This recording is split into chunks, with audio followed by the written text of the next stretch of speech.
Hi everyone, welcome to another episode of the Authentic Convos podcast with your host Joel Kleber, and today with me in the studio is Tim Beanland. So thanks for coming out, Tim. Yeah, thank you for having me. Now to give you a bit of background to who Tim is, so Tim has a podcast called Bean Talking Podcast with Peak Performers, and he's actually come out before and interviewed Jim, which is great. Jim's very responsive, so I manage the accounts and he's reached out via that and we hooked it up, and he came out and did an interview with Jim, and we got talking after that in regards to how he's he provided some value in regards to how he's do a podcast, all that sort of stuff, which was really cool. So let's just talk about your podcast itself and how long you've been going for with that. Yeah, sure thing. Well, it actually started organically when I was 18. I would go out and talk to business owners just with a notepad. So I did about 50 interviews or so, talking to chief marketing officers, CEOs of companies, just getting through LinkedIn, just going, hey, I'm a university student, I want to have a chat. Mm-hmm. So I had this ability to go and have conversations. My first one was with a chief operating officer from Wyburn, a marketing agency. He said, I'll give you 30 minutes. He ended up giving me 2 hours. So I had this ability to talk to people and absolutely loved it. Fast forward to, I guess, 2 years ago, you can now buy recording equipment for pretty cheap. I sold an old laptop to buy a really cheap camera and just a Zoom H5 recorder. And then I was talking to mentors and saying, I want to start this podcast thing. And one of them just said, stop talking about it and just do it. And basically I said, okay, well, will you be my first episode? And he said, of course, like you're talking about this thing, you've told me about trips you've gone on, talking to these marketing officers, and basically, went and did the episode, and then basically consistency from there was the key thing. So reached out to a lot more people and did about 20 episodes by just chucking a Zoom recorder on the table, and off I went. And what age did you start doing that? That was, so I was in university, probably about 24. Okay, and you've been going for nearly 2 years now? 2 years now, so 26, yeah. Wow, because you're pretty relentless. So if anyone, I just suggest follow your Instagram and your Facebook and obviously the podcast, because you're pretty relentless. And LinkedIn as well, from what I know. Like, you're literally 2-3 times a day posting short clips or posting the content. So yeah, the good thing about a podcast is that ability to take a 40-minute episode and clip it up into these grabbable sort of episodes. I find it's easy to then generate a lot of content. So yeah, I like that you said relentless. Thank you. Well, sort of like the Gary Vee mantra, right? You get that deck and he says, what is it, 60-something pieces of content in a day? 100, I think. Is it 100? Yeah, in regards to what you do, you're taking that similar approach. Yeah. And we sort of do the similar thing here with Jim's, but not probably to the extent we do it, because we have so much material, we can create new content. Yeah. But with you have all that content and you keep repurposing it and you keep pushing it out. And definitely. Yeah. I think you touched on the key thing there, repurposing it. So people think they put a video out 6 months ago and that's the only time they should put the video out. You'll create new followers over that 6 months. So if you've got a really good quality video, you can actually reshare that 6 months later, because you'll have a whole bunch of new followers that haven't seen it. I completely agree with you. And the boys, we actually did a video of our call center. I think we only posted like 2 months ago, but it's a well-received video. Yeah. And I posted it again. The boys are like, why did you post it again? And, I'm the similar of you. If it's good content, you're right. You'll build new followers in that space. They haven't seen it. Yeah. Push it out again. If it's good content, it will resonate. Yeah. So I completely agree with that. I mean, a perfect example, like I've probably rewatched videos analysing Infinity War about 2 times. Right. Or rewatched different YouTube videos that I thought were funny that were like 2 or 3 minutes. So people will rewatch your content. So there's sort of that resharing, but then it's also repurposing. So creating maybe like Instagram posts via quotes from episodes. Like we might say something on this show that you can then quote up, and that does really well on Instagram. Yeah. So with the platforms, what are you on yourself? Yeah, so Instagram, Facebook, LinkedIn, and TikTok.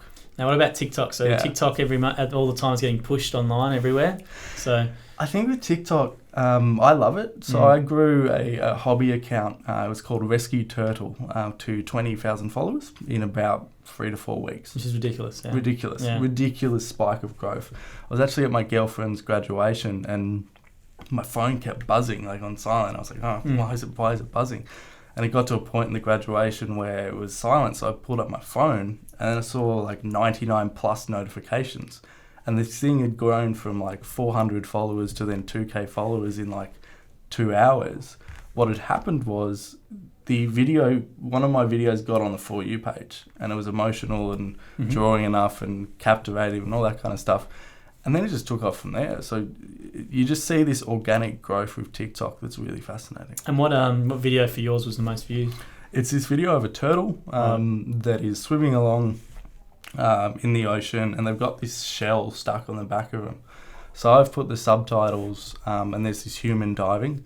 I've put the subtitles, excuse me, human, can you help me get this shell off my back? And then essentially eventually the turtle swims close up to the camera so people can see it. The human takes the shell off the turtle and throws it back in the ocean. But there's also, with TikTok, there's music. You put music behind it, so I put an emotional song. You just got to think, what's going to pull on people's heartstrings? So that's what I did, and yeah, it took off, and I had enough content before that post that people then went back and rewatched the other stuff. So I think that's a tip with any social media posting or any podcast. If you have a backlog of catalogs, it's like binge culture, Netflix binge culture. If one video takes off, it only takes one video, then people will go back and rewatch everything else. Not everyone will, but a certain percentage will, and those will be your fans and your followers. Now, on your TikTok, you do a lot of selfie mode videos, especially on Instagram as well. Yep. So is that something you're initially comfortable with? Because it's something I find I have a problem with trying to get. I meet a lot of people in what I do, and they're really great. Their personality is huge off camera. Yeah. But as soon as I don't know what it is, that camera goes, they get a feeling or something, and it's just shell. Yeah. It's something I found with podcasting as well. The thing is, business owners or people or whatever, they know what they're talking about, but as soon as you chuck a camera in front of them, they start to get nervous and they freak out. Now, to answer your question, for me, I used to do selfie videos and post them on Facebook when I was 18 because I'd be learning stuff from mentors, and that gave me a bit of confidence to do it. But it's not, the amount of retakes that I was doing because you get nervous it's a thing. So, but for people that I suppose want to make video, it's kind of just make sure that you get enough takes, but you got to realize that perfection is the enemy of creativity. So if you want this picture perfect video, picture perfect thing, you're not going to get it. So, but just make sure that you can get something out there and don't judge yourself. I guess that's helped me. Like even today, when I got here, I was like, I'm back at Jim's office, and then I flicked the camera around to me doing an interview with Joel. But those micro bits of content make so much of a difference when you need to post 50 to 100 things a day. Tell people what you're doing with your day and do it in a point of view sort of format, and it's engaging. Yeah, it's documenting your journey. And I think if some people get discouraged if they get a negative comment, whereas they might get 10 good ones, they just stop because of the negative comment, which is pretty silly. Yeah, it's hard. Like, okay, that turtle video that I was talking about, it's a very wholesome video. It's just some bloke swimming next to a turtle, taking a shell off the turtle, putting it back. I got hate comments on that video. Right. What was an example of it? There's people people that said you're not even helping the turtle. Yeah. That was a symbiotic relationship that the turtle was having with the shell. Right. You've just thrown the shell back in the ocean. Someone else is gonna like. This is a happy video, yet there's still hate. And I think it's very easy. And I commented back to those posts. I said, look, thanks for the comment. I really appreciate it. And I hope everything is well in your world. Because if somebody spits venom to you or hate or negativity on a comment, I see it as a reflection on them, not a reflection on your content. If they take the time out of their day to troll you, they must be in a really bad spot. Yeah, I agree. And I think that's just, online is like just out of control. I manage a lot of comments, and we know with our content, we might post, 3 great bits of content a day across multiple platforms. And the one time, let's say there's a spelling mistake, or let's say something's said incorrectly in the video, someone will jump on and go, oh, blah, blah, blah, blah, blah. And it's like they've been watching 100 videos and not said one good thing or engaged with the content, yet the one time you do something. You know what's funny? That actually helps your engagement. So it does. I will welcome troll comments. Sometimes pages have deliberately made spelling mistakes so that people pick them up.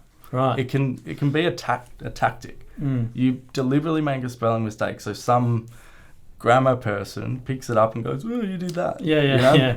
It's quite funny. It's definitely at the moment we're doing a lot of franchise inquiry ads on Facebook, and some of the comments like this misinformation is hilarious. So traditional standard replies from a typical companies like this, and this. I love this. But I've got a little bit more leeway with me. So with me, I'll be a bit more of a smart aleck. So for example, there was one where it said, why pay money to Jim to sit in his Gold Coast penthouse? Right. And I said, LOL, big lol. I said, champ, a little bit condescending. I said, Jim lives at a normal 4-story for a 4-bedroom brick house in Mooroolbark. Here's a picture of his house right here. You know what I mean? They'll get like 10 likes or whatever onto the thing. Love it. Whereas traditional company would block the Scripted comment response, or whatever. Because you've got a legal background, haven't you? I do. So I did law at uni. Yeah. So it would be very tempting for you to go down the scripted company route, but that's not social media, right? That's very true. But the way I look at it is, for me, like if you look at Woolworths and Coles, when they get like a customer complaint that's out of control, you have a real witty reply from the company. It's terrible. Like it does. The witty reply from the company though from Coles does so well. They might. The witty one. Yeah, the witty reply is like someone might complain about, I bought 12 eggs and blah blah blah, like an elaborate thing, and they might say something witty to it, and that comment. That builds humor and that builds some engagement with the brand. The best ones that do it is Twisties. Have you ever seen Twisties? I haven't seen Twisties, no. I don't know if it's still the same, but like 1 to 2 years ago, Twisties, their comments back to people were hilarious. Right. Wendy's in America do it really well. Like they even, there's things like people would tweet at Wendy's, should I go to McDonald's? And it's like why? Like they would do something like not like obviously no, but it would be like, no, why would you put your body through that? Or something like that. They'd be a little bit more risky, which really works. That polarizing view of non-scripted, non-commercial. Don't be scared to be a human. And I think that's what I like about how you comment on Jim's stuff.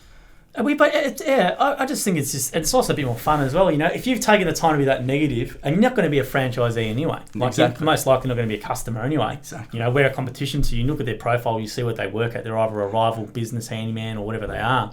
Of course, they're going to try and throw shade. So you can definitely use it to your advantage. What we found as well, we've actually got current franchise owner who jump in our comments now and actually say, Jim's is the best thing I've ever done over 20 years. And they do a big long-winded thing. And a great example of this, we have a franchisee forum, all right? Doesn't get used too much, but Jim jumps on there regularly. There's a franchisee, I know his nickname, I won't say it, but he's always giving Jim a hard time. But this franchisee actually jumped on one of the comments and wrote a massive paragraph saying, this is the best thing, 14 years I've ever done. I'll give you a no BS thing, anyone to PM me, this sort of stuff as well. So I just think it's one of those things to have a bit of fun with. And if your brand is strong enough, people, will get it. Definitely. But being in a position where we're allowed to do it as well is also good. So. Amazing that Jim has that sort of awareness, I guess, to go, you know what, I'm going to give Joel a bit of control here and say, we can do that, because that makes his brand so much better.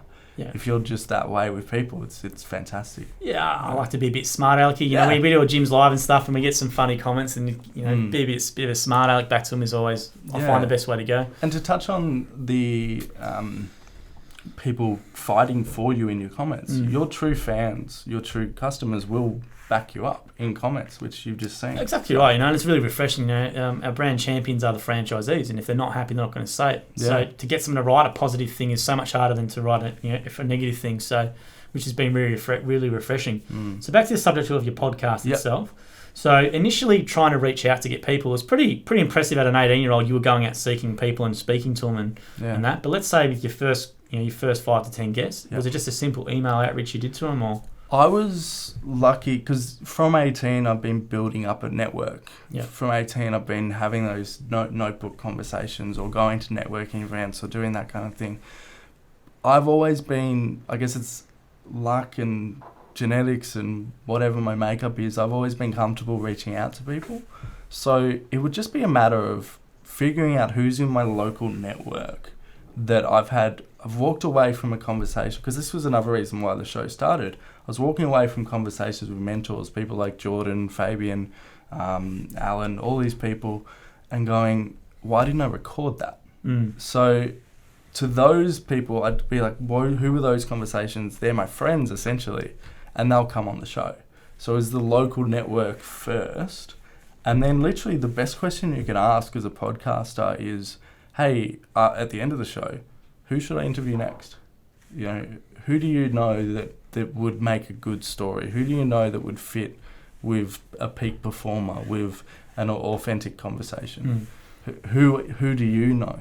It's that sort of 6 degrees of separation kind of thing. My question to you is, how did you, because this is now your business, which is quite impressive. So it's interesting for me because you went out and you sought all these mentors. I would say maybe it was initially to work as a CMO, maybe to work your way up to work in that field. Yeah, it was. That was the thing. Like, I went to a university information night that told me, hey, go and reach out to people. Yeah. And I took that. Like, 99% of people won't, when they go to a seminar and information night, they won't put into action the stuff because they'll convince themselves not to do it. But I went, all right, cool, I'll give it a go. So yeah, that was the intention to start with, was how can I network to get a marketing job after my degree? But no, it's now turned into, because now it's your full-time gig, and you do it a little bit differently. So most people, if they want to do a podcast, want to monetize it with sponsorships, whereas your approach is different. Yeah, well, because I've got a marketing background, I have a conversation with a business owner at the end of the show where I go, look, we just got some amazing stuff there for your business. You explained case studies. Remember that moment where you took the car dealership from loss making to positive making? And that made me go, wow. I'm pretty sure if we put that through social media, it'd make a whole bunch of other people go, wow, as well. And I go, yeah. Can you chop that up for me? Of course I can. I can edit it. What if I found about 10 to 20 other clips for you that then gives you a month to 2 months worth of content, all done for you in 20 to 30 minutes of your time? You've just sat there and done the interview. Obviously a little bit more work for me on the back end to edit it. You video guys here no editing, but creating that content that's highly engaging for business owners is the next step. So, and it just, the people that I've worked with, they see the clips and they go, this is amazing, because it's them explaining concepts in an authentic way. Are you still surprised by the lack of willingness by some businesses to actually produce video content? Yeah, it's 2020. I don't know why.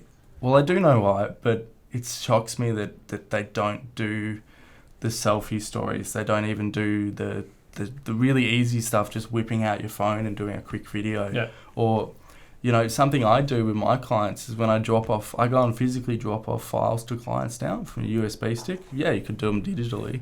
But I do that because then I can show them the videos, see if they're happy with it, and then take a selfie video with them and go, what do you think? There's your testimonial, right? There's my testimonial. Yeah. But I do that because I'm a marketer. Now, I've realised that a business owner doesn't do marketing videos because it's just another thing on their long list of things to do. So it's a bit like the personal trainer who tells you to go to the gym every day. It's easy for the personal trainer to go to the gym every day because that's their job. It's their job to lift weights. It's their job to then teach people to lift weights. As a marketer, it's my job to create content. And that's why I'm so prolific about it, because it's just natural to me. And I think business owners stay away from video because it's not natural, and they're also scared of comments, of those negative comments we were talking about. They're scared of stuff coming back to them, which I think, as we've discussed, it shouldn't stop you at all. I agree, and I think it's sort of interesting. You sort of see big businesses now. Good examples, the ANZ. ANZ's got a podcast. Yeah, right. And it's a real emotionally, it's pretty contrived. Well, Westpac or CBA, if you want a podcast, give me a message. but it's very contrived, but it's more stories about business owners, right? So they're trying to build emotional connection, like ANZ facilitated this story, or ANZ supports this community event. It's all, if you can it's all done contrived. However, Is it scripted? Is it a bit scripted, do you think? A little bit. They definitely put a lot of work into it. It'd be pretty, have to go, once the content's done, I would say it'd have to get pretty well scrutinised before it even gets released. And which is my frustration with a lot of businesses. I know we do some partnership videos sometimes, and is that just the scrutiny of the actual content itself. It has to be perfect. It has to show the product, or, in the most perfect light. It can't say anything that's actually, it's a red tape. Red tape. It's frustrating with us here. We basically got a free license, and there'll be times every month where I'll release a video without checking with someone, and I'll say, we shouldn't have said this. Can you please delete? Which I don't mind doing, but I think it's just the free license we have internally is a lot better. Whereas I just get frustrated by some of the companies about everything has to be perfect. It's not genuine. Customers, people know, online now for the video, if it's too polished, or you know it's a sales pitch, it just turns you off the brand straight away. And I just think, these days, big businesses especially, like they're too polished. They don't believe in documenting their day. I think they've got such good smart people. They don't believe in documenting the day. Yeah, well, and that's what I sort of think. I look at it, like an example, like the ANZ CEO, Shane, I think his name's Shane someone. He done a series at local businesses, which were really, really good. Really cool. But it was just so polished. It was scripted, and it's just like, people know you're talking a bunch of garbage. Yeah. That's just, it's not a genuine... Yeah, I'd be interested to see the stats on... Because there is still a place for polished video. There's still a place for it. And I think a big bank that has the budget to throw behind really big, expensive film crews. I know some guys that do some great work with mining companies and Fight MMD and all that kind of stuff. And, for the TV commercial or the end of your funnel advertisement, that's the place for polished stuff, and it still works. But if you want people to engage with video, that's why I really love the name of this podcast, Authentic, or your podcast. I'm not sure if we're going to share it on Jim's cast as well. Yeah, no, probably not. That'll be mine, yeah. So Authentic Social, that name's fantastic because you're just having authentic conversations with people, and that's what it's all about, finding what's relatable and shareable. So, it was it's better than doing nothing if you go and do that business series. Well done. But if he did a day in the life of the CEO, like you've done it, correct. You've done a day in the life of Jim. Yeah. Gary V does, weekly V, where it's just, and this gets millions of views. And then people relate that to the person, they relate the company to the person, and then, a business principle is we do business with people we know, like, and trust. Correct. I agree with you. And brands are people. Yeah. Show the people in the brand. Show the people in the business who drive it forward. Yeah. It doesn't have to be a contrived, polished piece all the time, and give an insight into what you do, which is why we do so much content with Jim. Yeah. There's a reason for doing it, because I've been here for 9 years, and everything that you hear now on a podcast or video of Jim, I've heard that for so many years before. And so why don't we do this? So why don't you put it out there? Correct. So I was just basically, Jim was really good and no restrictions, and then we do a weekly podcast. Now we do like a Facebook Live, all that sort of stuff, and it's been good for the brand. When most franchising industry at the moment, it tends to be in a little bit of a net decline, just because there's a lot of the bad press with the retail-based ones. Jim's is still holding steady. Good. So, Good. And I think it's because of just the transparency. The transparency in the company. Like if you buy a franchise, from Jim's, you don't have to bring any franchisees, really. You can just watch, an hour a week with Jim on video, or you can hear his thoughts. You'll know exactly what you're buying into. That's the other powerful thing. You've now got all this content. You can not only distribute it through social media, you can distribute it through email. You can distribute it through... you could make up letters and then have a QR code at the bottom that says, go and watch this video. Yeah, and that's what we're starting to do now. So we capture, like, for example, the call centre. So everyone who knows what the call centre actually does now. Yeah. Our training's captured as well. We definitely we capture a lot of content with our divisional owners and our franchisees, and we try and do it off the cuff. We obviously have questions prepared before, but in regards to the answers that are provided, I don't know what is coming. They might say good things or bad things, and I like it when it's that case. Yeah, when there's a bit of a good thing and a bit of bad. So it's polarizing. You got to do polarizing stuff. And it's also a reality of running a business too. For example, with franchise recruitment video. You might have some people say, the first year is a bit tough, but once you get through it, you're right. Whereas some other people might say, we can't put that in there. But it's just keeping... But that's honesty. Yeah, I agree. And that's the thing. We have to be... I think businesses have to be a lot more honest. I think people now can see through a lot of... that we're just constantly marketed to all the time. If they can see something that's genuine and authentic and resonates with them, they'll relate to your brand better. Yeah. And I think in franchising in particular, you have to do that because of the bad press, Yeah, well, one franchise... I've worked for franchise businesses before. And if one franchise stuffs up, say you go to a McDonald's in Croydon, and McDonald's in Croydon makes you a crappy burger, are you going to be upset with that location, or are you going to be upset with McDonald's? You're going to be upset with McDonald's. People don't understand that sometimes bad performance by one single franchise is an outlier and doesn't reflect the whole company. Yeah, and with your conversation with Jim, you would have heard that as well. We have one Jim's something franchisee does a bad job for a customer, and it's always, I'll never use Jim's again, right? Yeah. And it tars everyone else with the same brush. And it's that's always so strident on customer service and stuff like that. But I was going to ask you with your podcast as well. So how many roughly do you do a week? I'm aiming to publish 2 a week. 2 a week. A week. My goal at the start of the year was 1. But then I, as you say, prolific, got into a stage now where people are asking me to be on the show, so getting some DMs through Instagram. So there's a point now where I'm getting a big backlog of episodes, which I love. Mm. You know, it means I've got the ability to publish 2 a week. I wanted to do 1, but I just figure with algorithms, with YouTube, with everything like that, they like to see consistent and quantity of content. So if I can bring one out, I publish one on Monday night to advertise for Tuesday, and then I put one out Thursday night to advertise on Friday. Yeah. I started that last week. Yeah, that's great. And do you plan on this moving forward, doing this as your obviously it's your full-time Yeah. job now, which is great and very impressive. So what do you plan on building with the business and the podcast? My aim is to get this to a point where I just go and interview people.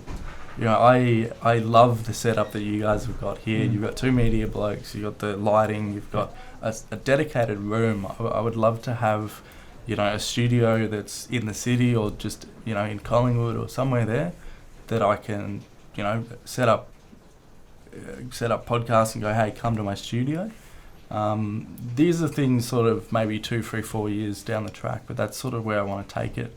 And I really want to talk to the peak performers in every field. So it has been business owners, but I recently interviewed a Paralympian. Shout out to Hannah, thank you. And yeah, just want to get into sports stars, peak performance, but just what makes people successful, and then how do we take those lessons from peak performers and then adapt them to our lifestyles so we can then perform at our best. You have so much potential with what you just said then, because in regards to the studio in the city, you could do master classes where you teach people to do it. Yep. You could take all your transcripts from the conversation. You could do an ebook. You could do heaps of Definitely. things. So when I get to 100 episodes, I will make a book and put transcripts of that in the book. I'm also am teaching people how to start their own podcast as well. So there's a lot of skills that I've picked up over the last 2 years doing this that I'm now teaching I'm the producer behind 4 other podcasts. Wow. One of which isn't published yet. But also I'll go in, I'll do a half day with someone and I'll say, well, okay, what do you want to do? Do you want to interview 2 people? Do you just want it yourself? What do you want to do? I'll teach them how to use their equipment. I'll then give them a rundown of how they distribute it to Spotify, iTunes, SoundCloud, all of that. And the goal is in that half-day session to give them 1 episode. So 1 episode done, completed, so they've got the ball, the momentum, because momentum is so key. You know, I've been through, because of health reasons, we'll get into it, but I went for a period where I stopped and that wasn't good. The statistics, it just plummets. So consistency is really key, and I just want to get people the ball rolling. So in that half-day session, they then come out with, this is the equipment, this is how to use it, this is the software, this is how you publish, and don't worry about the editing, because if you want to work with me, I can take that on as well. Sounds like a great new business you've created. Like I don't know how many people would be doing that as a service, but it's sounds like a pretty nice niche you've created for yourself. Yeah, thank you. Yeah. I'm really excited about it. Yeah. It's, you know, people say do what you love doing and you'll never work a day in your life. And that's truly what this is. So, you know, I get up every day now with a sense of purpose and passion, and I just love teaching people. Like, podcasts are very popular at the moment. I still think there's a lot of growth to going for podcasts, but the amount of people that go, I want to start a podcast, but don't know how to do it, don't know what the right gear to buy. Because, as I said, I started it on a budget. You know, I had $800, $500 to start a podcast, and I did.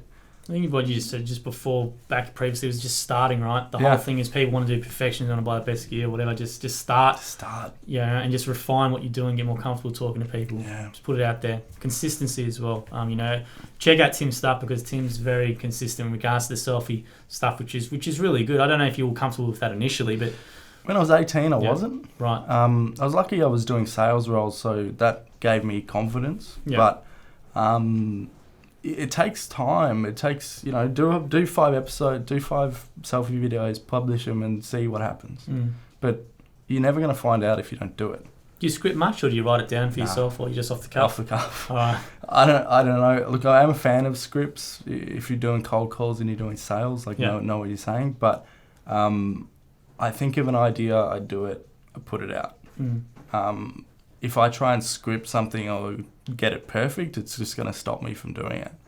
So, no scripting.